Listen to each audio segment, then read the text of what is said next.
On June 9, 2026, Anthropic released Claude Fable 5, the first model in a new tier they called Mythos class, positioned above every model they'd ever shipped. On June 12th, the Commerce Department sent Anthropic a letter, and within hours, the company disabled Fable 5 and its sibling Mythos 5 for every user worldwide. The order was an export control citing national security, barring access by any foreign national inside or outside the United States, including Anthropic's own non-citizen employees. Because Anthropic couldn't separate foreign nationals from everyone else in real time, it shut the models off globally.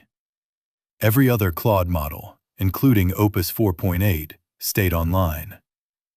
What triggered it was a jailbreak, and the jailbreak is the part worth your attention, because it exposes a flaw that lives in almost every AI safety system being shipped today, including whatever you're building.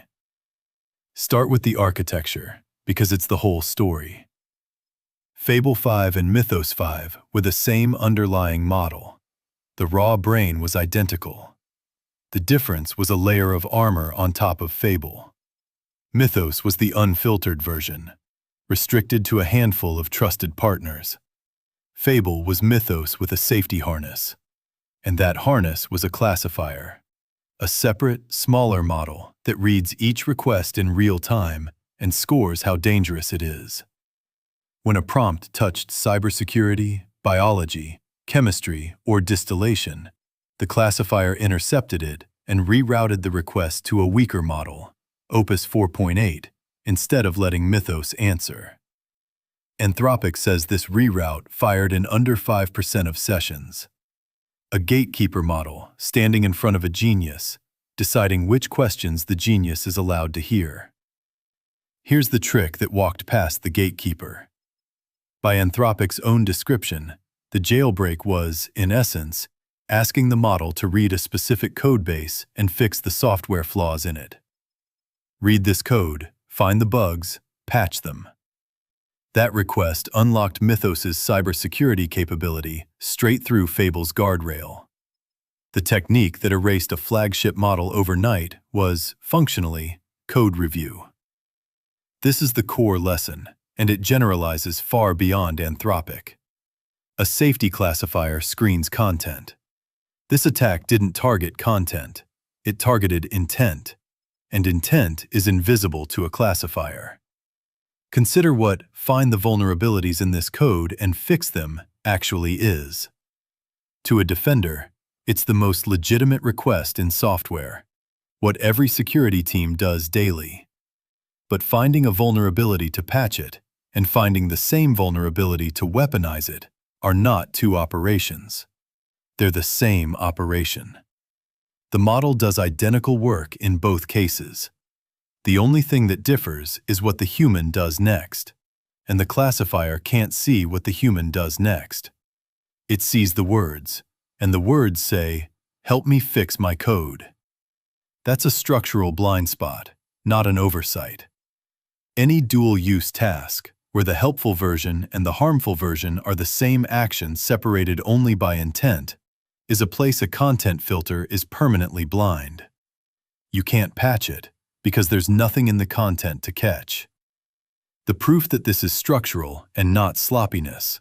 Before launch, Anthropic red-teamed Fable's safeguards for thousands of hours, with the US government, the UK AI Safety Institute, outside organizations, and internal teams. They reported finding no universal jailbreak. The technique that slipped through wasn't missed out of laziness. From the inside, it doesn't look like an attack. It looks like a developer asking for help. Anthropic is disputing the whole thing.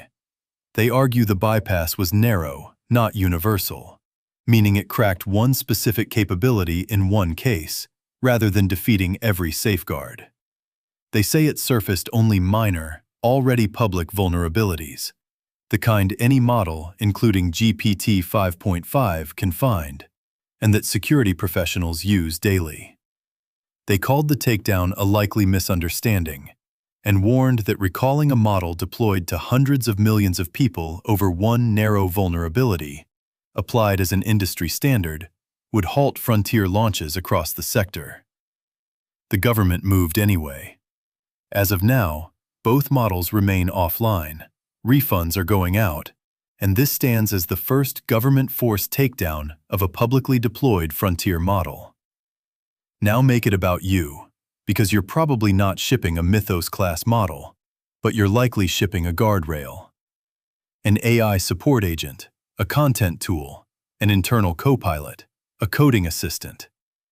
Every one of those has a classifier doing exactly what Fable's classifier did, scoring inputs and outputs and deciding what gets through. And it has the same blind spot. If a frontier lab with the US government in the room couldn't close it, your filter hasn't either. The responsible move is to find your own blind spots before someone else does. That discipline is red teaming, and here's how to run it on your own systems. First, know what you're attacking.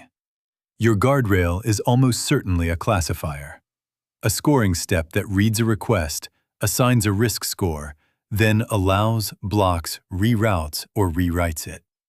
Your job is to find inputs your classifier scores as safe that actually reach behavior you didn't intend to allow. Second, know the shape of those inputs. Categories, not recipes, because the goal is testing your own walls. The Fable case is the first category, reframing, wrapping a blocked goal inside a legitimate-looking task, exactly like review my code. The second is decomposition, splitting one request that would get blocked into smaller requests, each harmless alone, then assembling the result yourself. The third is role and context manipulation, changing the frame the model thinks it's operating in. The fourth is obfuscation, hiding the real request inside encoding or indirection so pattern matching misses it. The fifth is multi-turn escalation, where no single message trips the filter, but the conversation as a whole walks somewhere it shouldn't. Those 5 families cover the majority of real bypasses. Third, build a harness. Not a manual poke, a repeatable system. Assemble a corpus of attack prompts targeting your specific risk areas. Write a small attacker agent whose only job is to take each prompt and mutate it, rephrase it, decompose it, reframe it, generating dozens of variants automatically. Fire all of them at your own guardrail. Then measure one number above everything else, your bypass rate, the percentage of attacks your filter let through that it should have stopped. Track that number over time, the way you track test coverage, and apply the distinction Anthropic drew in the middle of this crisis. When you find a bypass, ask whether it's narrow or universal. A narrow bypass works in one instance and nowhere else. A universal bypass generalizes and defeats your safeguard across the board. Serious red teaming isn't about finding one clever crack. It's about finding whether your cracks generalize. Because a narrow hole is a patch, and a universal hole is a recall. 3 rules to keep this honest and keep you out of trouble. 1. Test your own systems. Your own guardrail, your own sandbox, your own product. The moment you point these techniques at someone else's live service, you're not a red teamer. You're the thing red teams exist to stop. The legitimacy of the entire discipline lives on that line.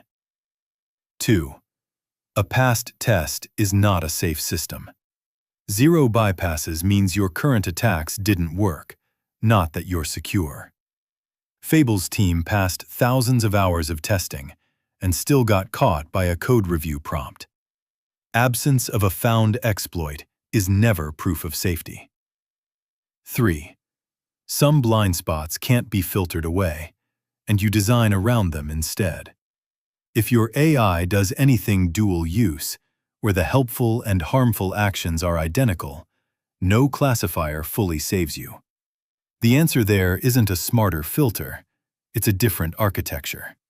Limiting what the model can actually reach, putting a human on the dangerous edge, constraining capability instead of trying to read minds.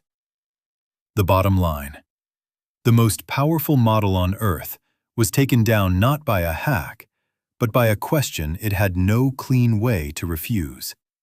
The filter watched the words, while the danger lived in the intent. That gap doesn't belong to Anthropic. It belongs to every guardrail ever shipped, including the one you're about to build. So stop asking whether your filter blocks the bad words, and start asking what your model can do when someone wraps a bad goal in a good sentence. Build the harness and find your own blind spots first, because the alternative is finding out the way Fable did, all at once, with no warning and no way back.